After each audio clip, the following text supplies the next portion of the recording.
فاروق اعظم نحمده ونصلي ونسلم على رسول الكريم اما بعد بسم اللہ الرحمن الرحیم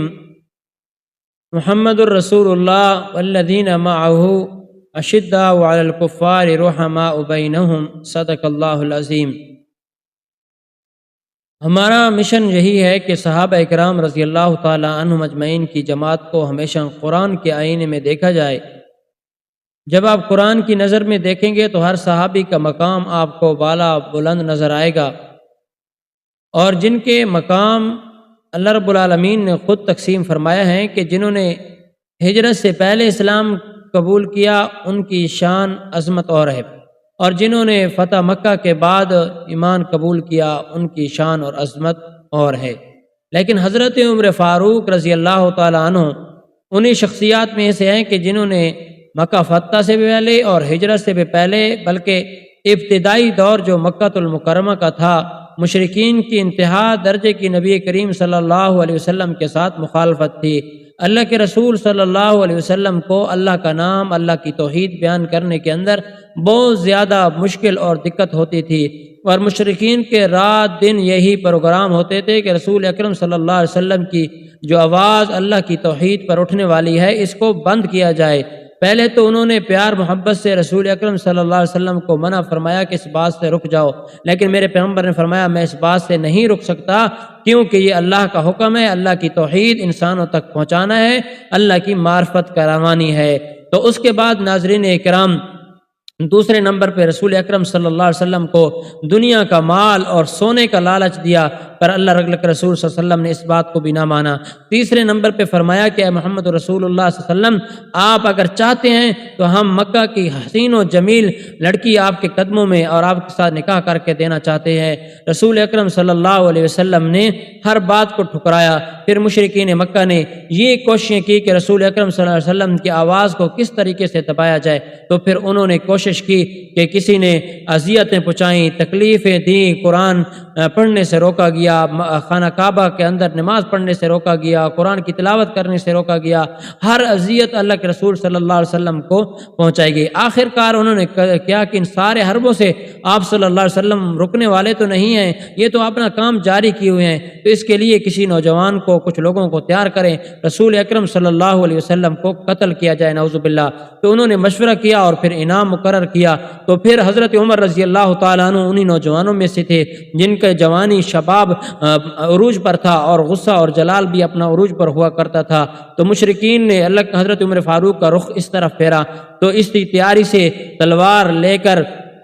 اور اپنے نعام سے نکال کر مکہ کی گلیوں میں گھوم رہے ہیں، اور رسول اکرم صلی اللہ علیہ وسلم کو قتل کرنے کے ارادے سے نکلے ہوئے ہیں۔ راستے میں چلتے چلتے لوگوں سے پوچھتے ہیں اللہ کے رسول صلی اللہ علیہ وسلم کے بارے میں۔ انہوں نے کہا پیغمبر صلی اللہ علیہ وسلم کے بارے میں تو آپ بعد میں سوال کریں، پہلے اگر ایمان کے لیے اور کلمہ توحید کے لیے تم قتل کرنے نکلو تو پہلے اپنے گھر والوں کو سنبھالو، کہ تمہارے بہنوئی اور تمہاری بہن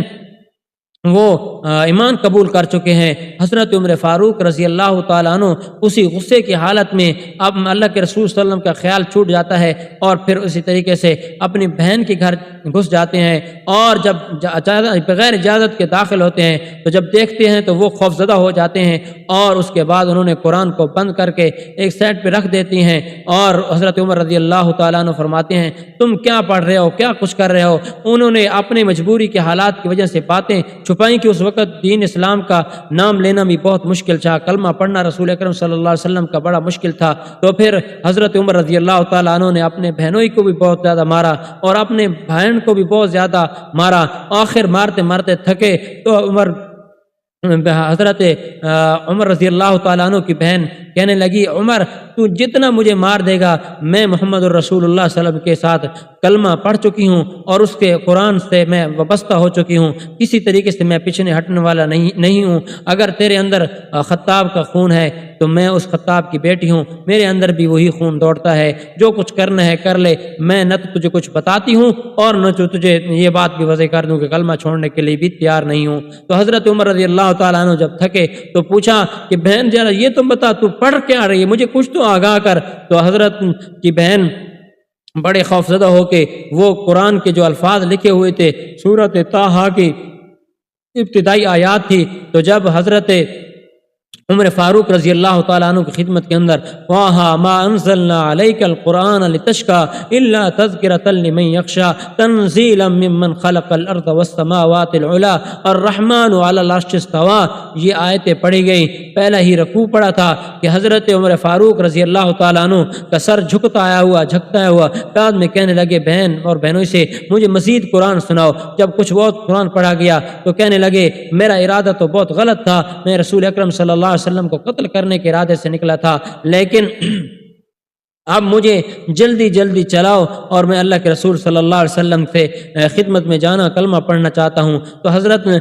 لوگوں نے آپ صلی اللہ علیہ وسلم کو پہلے یہ خبر دے دی عمر آنا چاہتے ہیں، شاید کہ آپ کا قتل کا کہیں اس کا پروگرام نہ ہو۔ تو صاحب صلی اللہ علیہ وسلم نے فرمایا اسے آنے دو، کیونکہ میں آپ اللہ کے دربار میں عمر فاروق رضی اللہ تعالیٰ عنہ کے لیے دعا مانگ چکا ہوں، مجھے یقین ہے یہ میرے قتل کرنے کے لیے نہیں آ رہا، میری دعا اللہ کے دربار میں قبول ہو گئی، وہی دعاؤں کے صدقے عمر آ رہا ہے۔ عمر آتے ہیں میرے نبی کریم صلی اللہ علیہ وسلم کے قدموں میں اپنی جان نچھاور کرنے کے لیے تیار ہو جاتے ہیں۔ رسول اکرم صلی اللہ علیہ وسلم کو فرماتے ہیں یا رسول اللہ میں نے آپ سے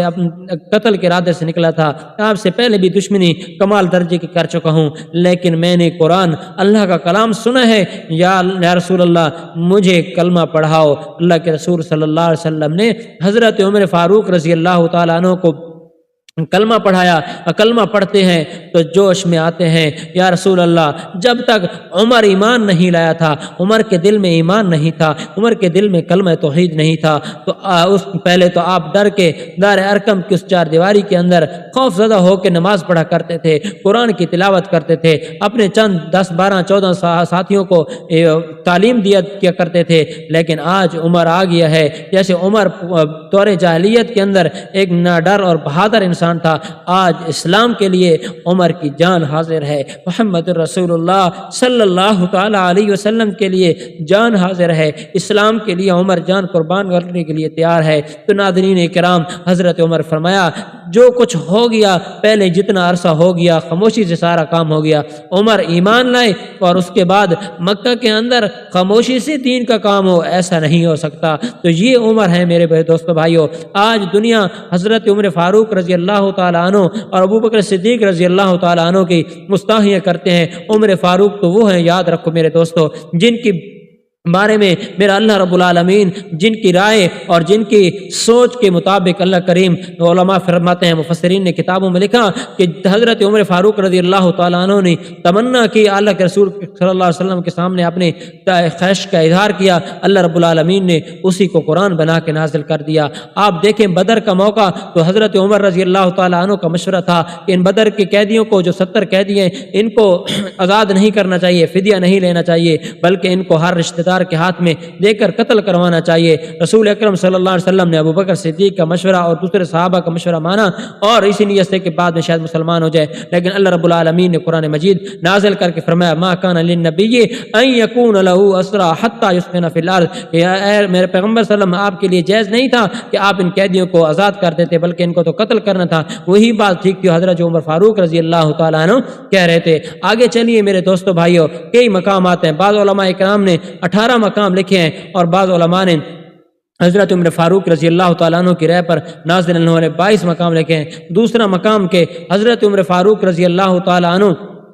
آپ صلی اللہ علیہ وسلم کی خدمت میں آتے ہیں، سارے لوگ مدینہ کے پریشان ہیں، اما عائشہ صدیقہ رضی اللہ تعالیٰ عنہ پر منافقوں نے، یہودیوں نے تہمت لگا دی کہ ایسی نعوذ باللہ صحیح عورت نہیں ہے۔ تو حضرت رسول اکرم صلی اللہ علیہ وسلم انتہا درجے کے پریشان تھے، لیکن جب عمر آتے ہیں ہر کسی نے اپنا مشورہ دیا۔ علی نے فرمایا یا رسول اللہ آپ کو بیویوں کی تھوڑ ہے، اللہ اور دے گا، اس کو چھوڑ دیں، ان کو طلاق دے دیں۔ لیکن عمر فاروق آیا کہ فرمایا ھذا بہتان عظیم، یا رسول اللہ جو اللہ رب العالمین آپ کے بستر پہ گندی مکھی کو نہیں بیٹھنے دیتا، وہ آپ کے بستر پر کیسے گندی بیوی لے کے آئے گا؟ وہ اللہ ایسا نہیں کرتا، آپ اللہ کے نبی ہیں، مجھے یقیناً ہے یہ سارا ھذا بہتان عظیم کا مصداق کلام ہے ساری۔ لہٰذا حضرت عمر نے فرمایا، اللہ نے قرآن نازل کر کے وہی الفاظ حضرت عمر والے نازل فرما دے کہ سبحانک ھذا بہتان عظیم۔ یہ چند باتیں تھی میں نے عرض کر دی دوستوں، اللہ عمل کی توفیق نصیب فرمائے۔